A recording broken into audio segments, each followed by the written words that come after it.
Good morning student.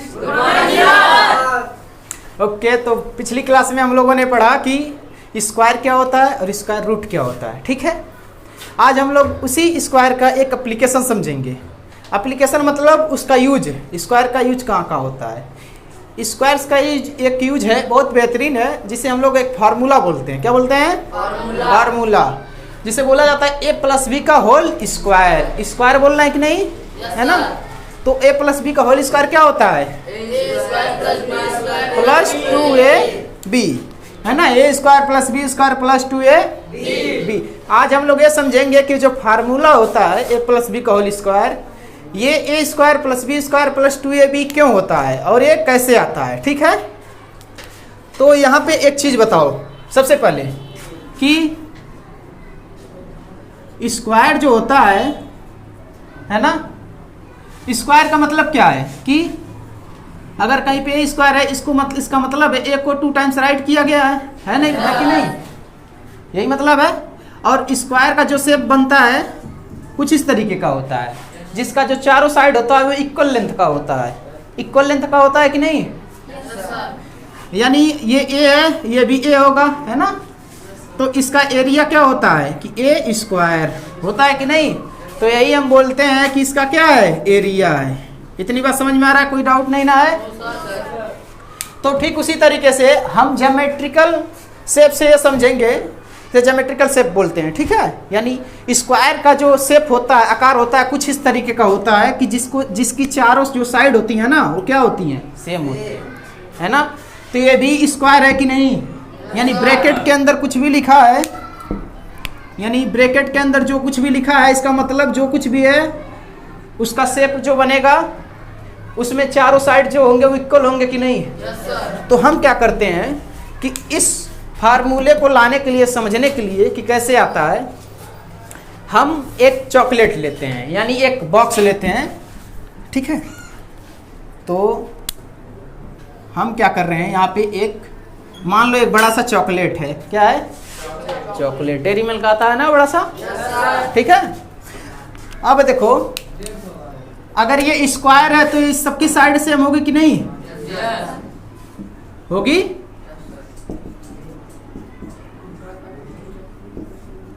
पक्का? अब हम क्या करते हैं, इस चॉकलेट को कट कर देते हैं।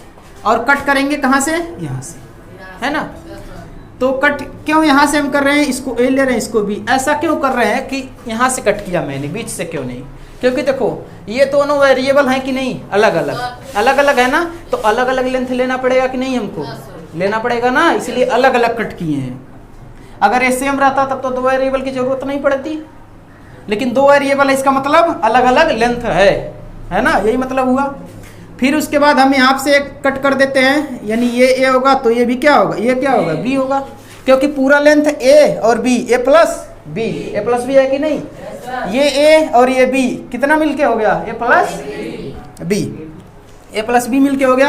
अब यहाँ से जब कट करेंगे तो कुछ इस तरीके से कट होगा, और यहाँ से जब कट करेंगे तो कुछ इस तरीके से होगा कि नहीं? अगर ये लेंथ ए है तो ये भी लेंथ क्या होगा? ये होगा। और ये भी है तो ये कितना होगा? बी। ठीक है, अगर ये लेंथ बी है, ये लेंथ बी है, तो ये भी कितना होगा? बी होगा, है ना? ठीक उसी तरीके से अगर ये लेंथ बी है तो ये भी होगा, और ये भी क्या होगा? बी होगा कि नहीं? होगा। अब देखो ये लेंथ ए है तो ये भी कितना होगा? ए, है ना? और ये ए है और ये भी कितना होगा? समझ में आ रहा? हम जानते हैं कि कोई भी ऐसा शेप जिसका चारों जो साइड है वो इक्वल लेंथ का हो तो उसे हम स्क्वायर कहते हैं कि नहीं? तो उसका जो एरिया आता है ये स्क्वायर होता है। ठीक है, तो यहाँ पे देखो लेंथ क्या है? सबका सेम है चारों तरफ से। छोटे वाले बॉक्स को काटने पे छोटा वाला बॉक्स बना ना, तो इसका एरिया क्या हो जाएगा? ए स्क्वायर हो जाएगा कि नहीं? ठीक उसी तरीके से इन सब का लेंथ सेम है, यानी बी यहाँ, बी यहाँ, बी यहाँ, बी यहाँ। हम जानते हैं कोई भी ऐसा शेप जिसका चारों साइड का लेंथ जो इक्वल, उसे स्क्वायर बोलते हैं कि नहीं? तो ये किसका स्क्वायर बन गया? बी स्क्वायर बन गया। ठीक है।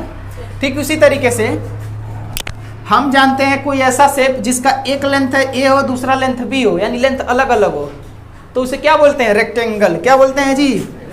रेक्टेंगल। अगर मान लो कोई एक ऐसा शेप हो ए और ये बी हो, ठीक है, तो इसका जो एरिया आता है ए इंटू बी आता है ना, और इस शेप को क्या बोलते हैं? रेक्टेंगल। रेक्टेंगल बोलते हैं कि नहीं? अब यहाँ पे ध्यान से देखो, इसका लेंथ ए है और इसका लेंथ क्या है? बी है, तो इसका एरिया क्या बन जाएगा? ए बी बन जाएगा। ठीक उसी तरीके से यहाँ पे देखो, इसका लेंथ ए है और इसका लेंथ क्या है? बी। यानी जब एक छोटा और दूसरा बड़ा साइड हो, है ना, जब अपोजिट साइड अलग अलग लेंथ के हो, ठीक है, तो उसका जो एरिया होता है ए बी होता है, क्योंकि वो रेक्टेंगल होता है, ठीक है, तो उसका एरिया क्या होता है? A B. अगर चारों साइड इक्वल लेंगे तो ए स्क्वायर हो जाएगा। समझ में आ रहा है? ठीक है।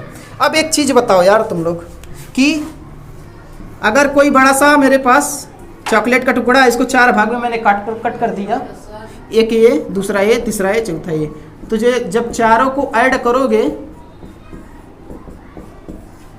दिख रहा है वीडियो में, जब चारों को ऐड करोगे चारों टुकड़ों को, तो ये बड़ा वाला मिल जाएगा कि नहीं? बड़ा वाला चॉकलेट मिल जाएगा।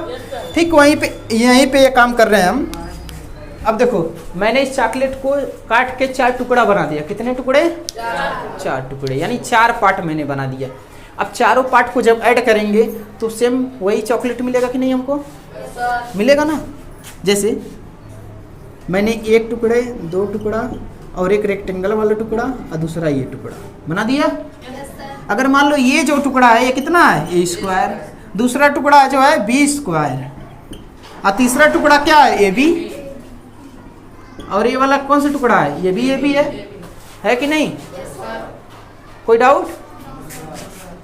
तो इसे लिख सकते हैं ए स्क्वायर प्लस बी स्क्वायर। यहाँ पे ए बी और ए बी कितना मिलके हो जाएगा? 2ab, यानी A square plus B square plus 2ab। ये जो है प्रूव्ड हो गया कि नहीं? हो गया। तो इसीलिए जो होता है ए प्लस बी का whole square equal to A square plus B square plus 2ab होता है। Okay, any doubt? Okay, thank you.